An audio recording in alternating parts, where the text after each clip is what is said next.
Assalamualaikum warahmatullahi wabarakatuh. Apa kabar Sobat Pelatihan?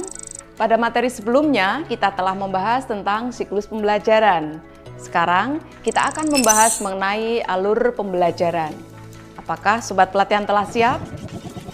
Sobat Pelatihan yang saya banggakan, sebelum nanti mempelajari video pada materi berikutnya, maka pada kesempatan kali ini kita perlu melihat bahwa untuk merumuskan tujuan pembelajaran dari sebuah CP, setidaknya ada 3 teknik yang perlu diketahui.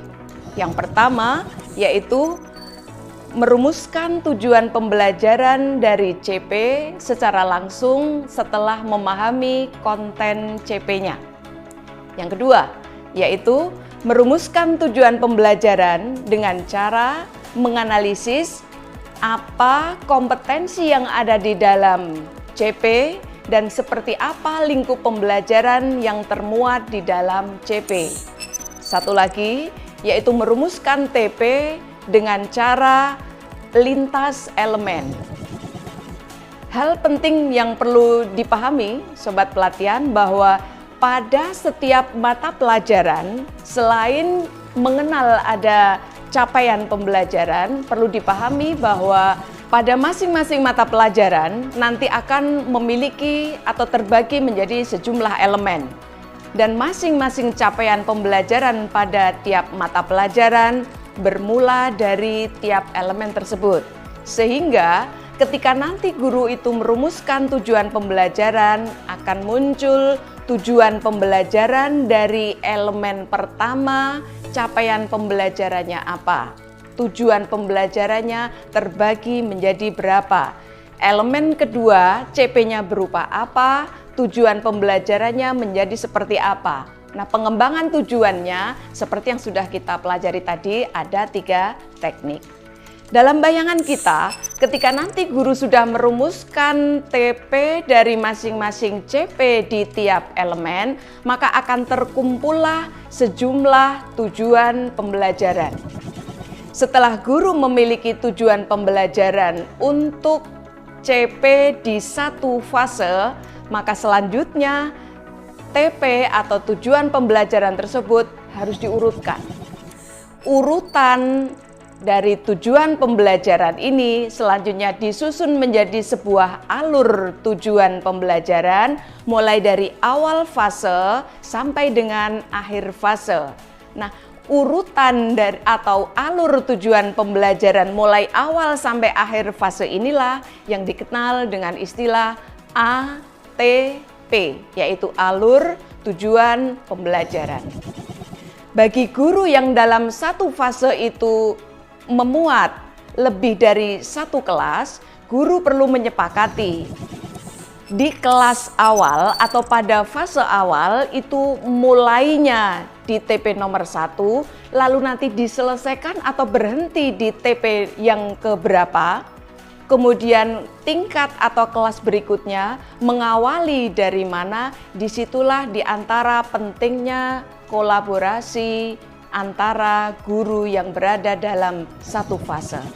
Sobat Pelatihan yang berbahagia, setelah nanti guru memiliki ATP dan telah menyepakati pada masing-masing kelas itu nanti batasannya di mana, tentu dalam menentukan TP ini tadi memperhatikan karakteristik peserta didiknya, maka sebelum melakukan dan melaksanakan pembelajaran, yang perlu dilakukan oleh guru adalah menyiapkan dokumen perencanaan pembelajaran. Untuk dokumen perencanaan pembelajaran, guru memiliki opsi apakah akan menyiapkan RPP ataukah menyiapkan modul ajar. Fungsi dari keduanya sesungguhnya sama, hanya yang membedakan adalah komponen yang ada di dalamnya. Jadi fungsi dari RPP atau modul ajar itu sesungguhnya sama. Ketika guru yang bisa disiapkan baru menyusun RPP, maka sekurang-kurangnya unsur yang ada di dalamnya adalah satu, tujuan pembelajaran yang akan dilaksanakan itu nanti apa targetnya. Kemudian yang kedua unsurnya adalah langkah-langkah atau kegiatan pembelajaran yang nanti akan didesain untuk membantu dan memfasilitasi peserta didik mencapai tujuan pembelajaran itu seperti apa. Dan satu lagi yaitu bagaimana cara melakukan asesmen pembelajaran. Untuk modul ajar, komponennya sama dengan RPP, hanya dia lebih lengkap. Yang pertama yaitu ada tujuan pembelajaran yang diambil dari TP pada ATP yang sudah dibuat. Kemudian yang kedua, bagaimana langkah-langkah atau kegiatan pembelajarannya. Berikutnya, bagaimana rencana untuk melakukan asesmen awal atau asesmen diagnostik. Kemudian, bagaimana juga perencanaan untuk melakukan asesmen di akhir pembelajaran. Dan untuk melengkapi, bisa dicantumkan media pembelajaran, sumber-sumber belajar untuk peserta didik, dan berbagai referensi yang lain. Sobat pelatihan yang saya banggakan, sebagaimana tadi telah kita ketahui bahwa kekuatan dan keberhasilan dari kurikulum Merdeka adalah ketika setiap guru mau memahami karakteristik peserta didiknya, di mana karakteristik peserta didik itu berbeda, maka untuk mengetahuinya guru harus melakukan asesmen awal atau asesmen diagnostik. Agar bisa melakukan pembelajaran berdiferensiasi, maka sudah barang tentu guru harus tahu apakah benar siswanya itu berbeda. Dan jika benar siswa berbeda, maka nanti bagaimana tindakan yang perlu dirancang. Perbedaan yang perlu diketahui oleh guru di dalam menyiapkan pembelajaran yang berdiferensiasi, yang pertama adalah kesiapan belajar peserta didik. Sebelum nanti peserta didik itu mempelajari sebuah pembelajaran dengan konten-konten baru, dengan standar kompetensi yang berbeda dan baru, maka guru harus di awal menyiapkan atau mengetahui kesiapan belajar dari peserta didiknya. Apakah untuk mempelajari materi baru, peserta didiknya sudah siap? Maka dalam hal ini, guru dapat melakukan sejumlah cara. Misalnya, dengan memberikan pertanyaan, dengan memberikan sebuah atau melakukan wawancara dan seterusnya. Sehingga guru itu bisa tahu siswanya ternyata memang berbeda.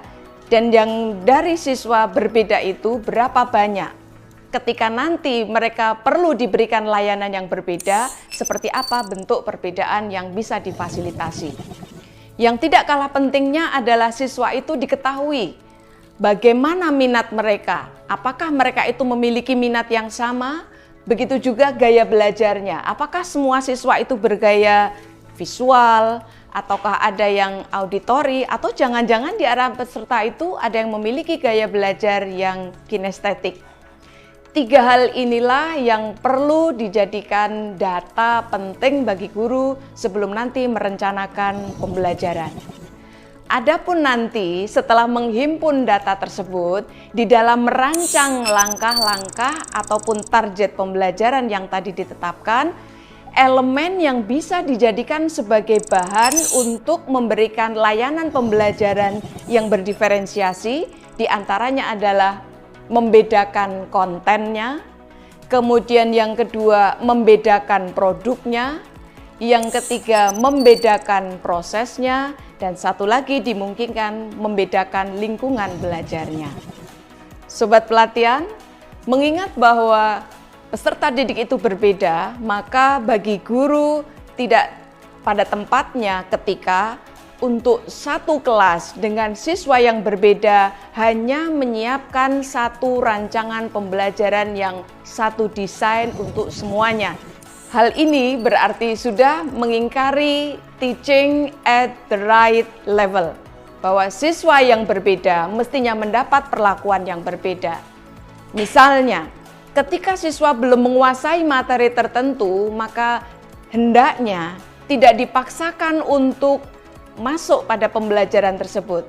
Sekiranya pada materi tersebut diperlukan materi prasyarat, maka sebelum dia masuk pada materi baru tersebut, murid atau siswa perlu diberikan kesempatan untuk mempelajari materi yang menjadi prasyaratnya.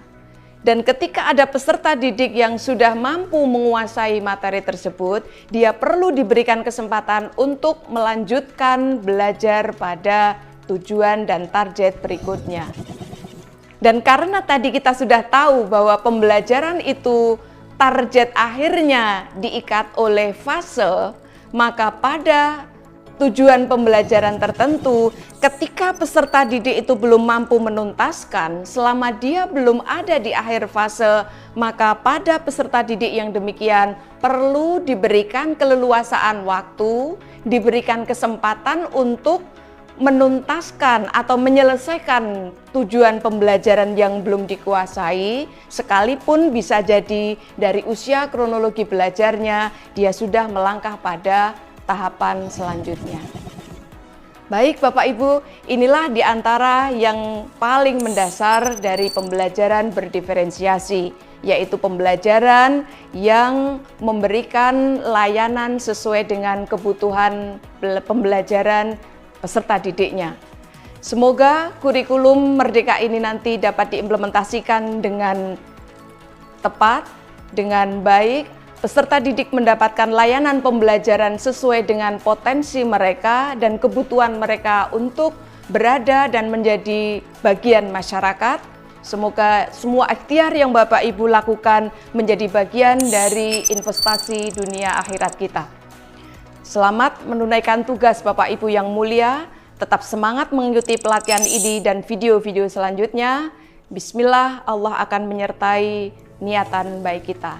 Assalamualaikum warahmatullahi wabarakatuh.